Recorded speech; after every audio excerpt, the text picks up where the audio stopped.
OGTV 45 tapping in. The FBA family. If it wasn't for special education, some folks wouldn't have no education. It frustrates me, so I know it frustrates you all whenever we have to slow the bus down, all right? Because one of our people either doesn't know what foundational Black American is this far into the delineation stage, or either they ask a question from the position of us all having a centralized thinking point on our history or origin or anything, as if we're not a lineage with 50 million people with 50 million different mindsets and 50 million different beliefs of their family's history and whatnot. But what bothers me the most is when we catch one of them dummies who want to call us the xenophobic bullies. Like this idiot right here. Yeah, I'm tired of this FBA stuff. I swear that you FBAs are definitely a government operation to distract Black people and make us look stupid.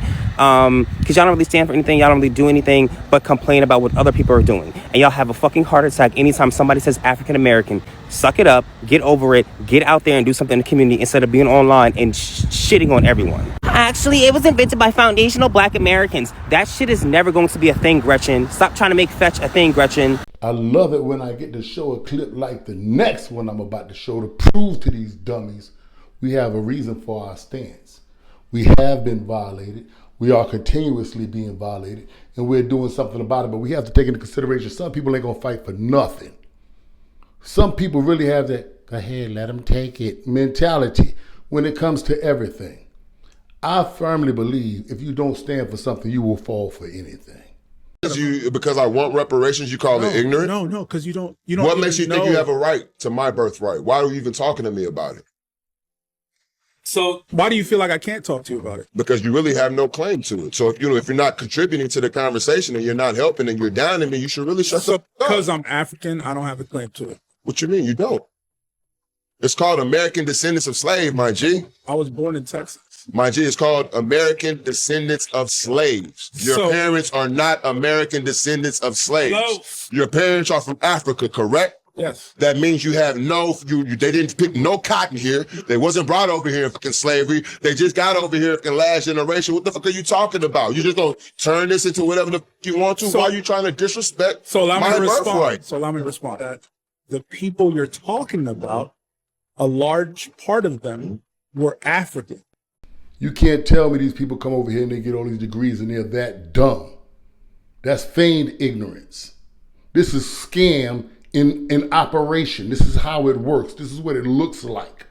Now here's another case of where these cultural differences are really a problem.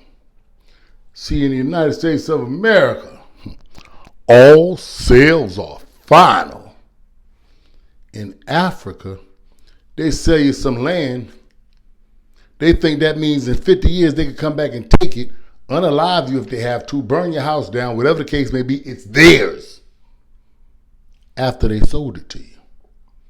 See, whatever niggas they did sell from over there, they think the niggas still belong to them because they're so fucking dumb they don't know what sell means. Once you sell a people, they are no longer your people. Okay. And they had children who are descendants of those Africans. American descendants of slaves. What are you f***ing dumb? Do you understand the word American slavery here? Absolutely. Are you f***ing stupid now? So have you lost a fucking noggin? American slavery happened in f***ing America, not Africa. Yes. So what the fuck are you talking about? You can get money, but you can't because we could only just link it to people who are directly affected by it. So he's choosing to define his blackness by white people. Now, did you hear him right there talking about you're going by the YT man's version of black, or you letting the YT man tell you what's black? That's a game that I'm so sick of with you immigrants, I'm ready to throw up. Listen to this. Check this out, man. None of you immigrant niggas got a right to speak on Black American and white American relations. Y'all don't get to tell us when and how to be mad at YT people. Y'all don't get to tell us when and how to move on YT people. Y'all don't get to tell us what we should be upset about every time we call y'all out. Y'all point us to YT people.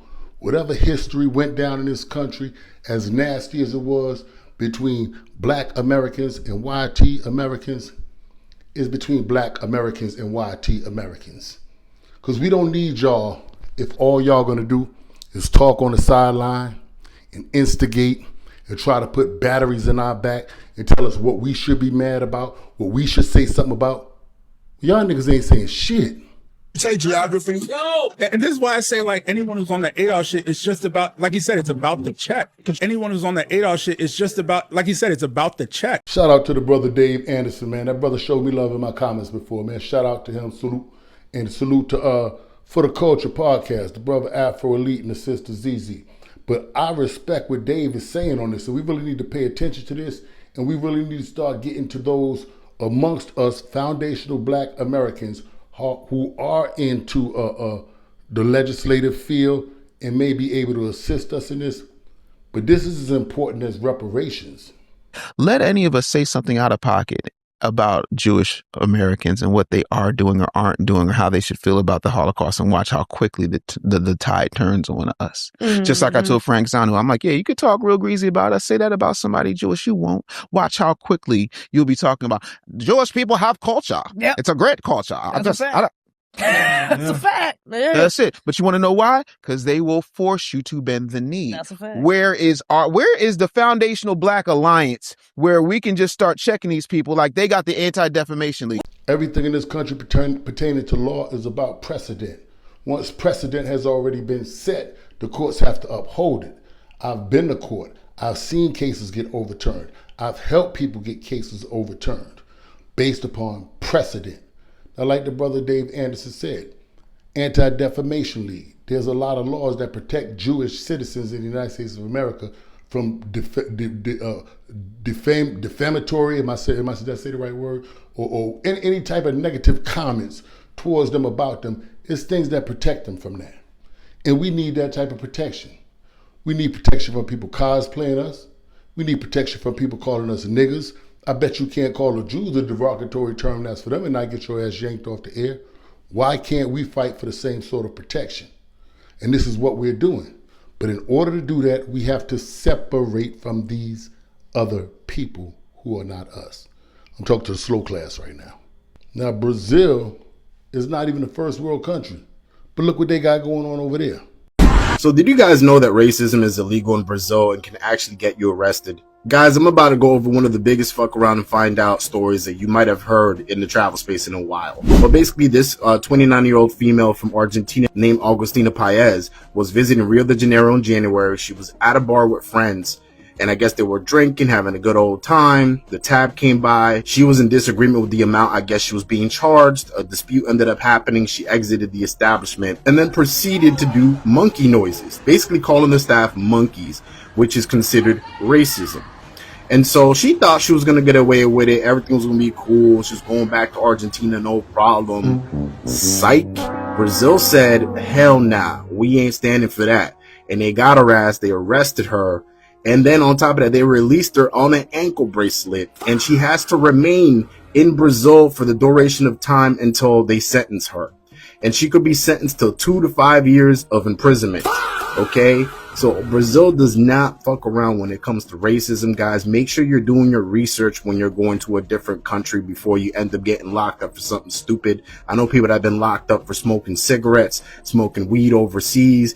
And I'm not even trying to say that racism is something you guys should be doing overseas. Like, obviously learn to be a bit more open-minded and not be ignorant. I don't condone racism, but in this case, this idiot didn't realize that racism is illegal in Brazil. She thought it was like Argentina where you could say and do whatever you want, but in Brazil you can't do that. And they locked her ass up, and she found out very quickly that you can't fuck around in Brazil.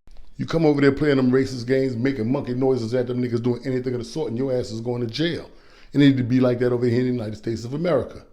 I don't care what color your skin is. If your nigga sound like nigga, your ass need to go to jail. You are a threat to us. What that African boy was doing in the beginning of this video was a threat to us. And it saddens me that some, especially the foundational black American men, who don't have a problem with that. I wonder what else you guys wouldn't have a problem with somebody taking from you. I'm just saying, bro.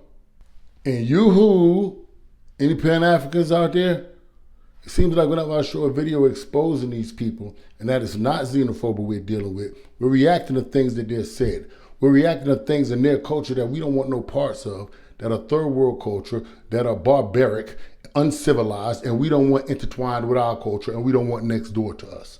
When I highlight these things and show these things, you Pan-African dudes always disappear, like y'all got your head in the ground like a fucking ostrich. But then you go sneak back door and try to get my video removed.